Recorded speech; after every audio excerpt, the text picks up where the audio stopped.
शोहर गीत में आप सभी का स्वागत है। भैया दीदी माँ बहन सब लोग का हमारे शोहर गीत है। कैसा है आप लोग लास्ट तक गीत तक बने रहिए। बहुत ही मनभावन है गीत शोहर गीत। चुटकुला छोटा सा है, आप लोग ज़रूर सुने। अभी कृष्णाष्टमी भी आने वाला है, तो आप लोग को अच्छा लगे तो गीत ज़रूर गाइए। बहुत ही प्यारा गीत है।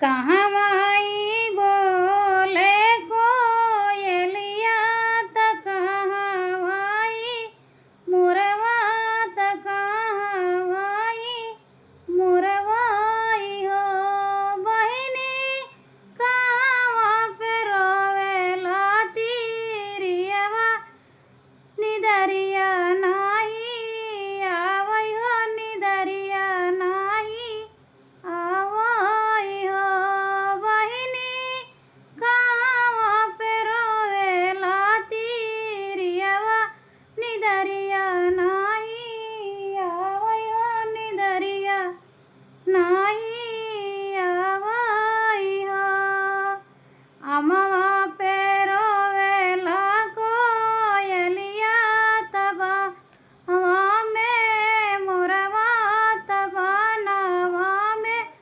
मोरवाई हो बहिनी से जिया पे रोवेला तीरियवा निदरिया नाही आवई हो निदरिया नाही आवई हो बहिनी से जिया पे रोवेला तीरियवा निदरिया नाही आवई हो निदरिया नाही आवई हो काहे गुना रोवेला कोयलिया त काहे बिना मुरवा त काहे बिना मुरवाई हो सखी काहे बिन रोवेला तीरियवा निदरिया नाही आवई हो निदरिया नाही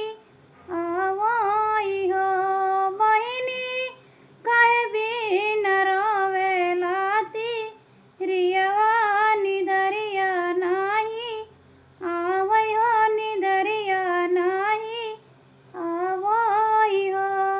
जब कोई दिल में कष्ट रहता है, अफसोस रहता है, दुख रहता है, तो नींद नहीं आती, सही बात है। अरे पिया बिन रोवेला कोयलरिया त मोरा पिया बिन रोवेला हो मुरनिया त पिया बिना मुरनी हो सगी लाल बिन रोवेला तीरियवा निदरिया नाही आवई हो निदरिया नाही आवई हो पिया बिन रोवेला कोयलरिया हो पियाई बिना मुरनी हो पियाई बिना मुरवाई हो बहिनी लाल बिन रोवेला तीरियवा निदाई नाही आवई हो निदाई नाही आवई हो पाई गाय पियावा ता मुरवा हो तो पाई गाई कोयलर हो तो पाई पिया कोयलारी हो सगी पाई गाई लाला तीरियवा हो खुशिया हो माँ नामई हो खुशिया तमा नामई हो पाई गाई पिया ताऊ कोयलारी पाई गाई मुरवा हो तपिया पाए मुरवाई हो बहिनी पाई गाई तिरियाला लनवा हो जजनवा देखा बजई हो भजनवा देखा बजई हो अरे बहिनी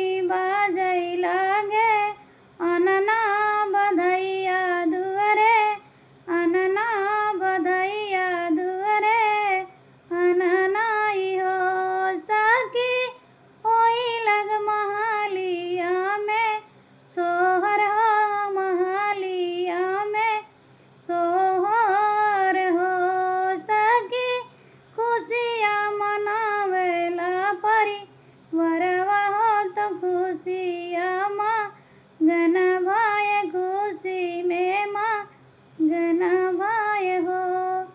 सब कुछ पा गए तो नींद आएगी बहुत अच्छे से, बहुत ही अच्छे से नींद आएगी। आप लोग के सोहर गीत कैसे लगा ज़रूर बताना। छोटा सा था। सोहर गीत गाते गाते गला ही ख़राब हो जाता, बहुत खींचना पड़ता। अकेले हैं, जोड़ी रहती है तो थोड़ा खींचने में आराम रहता है, अभी तो ऐसा कष्ट पड़ता है।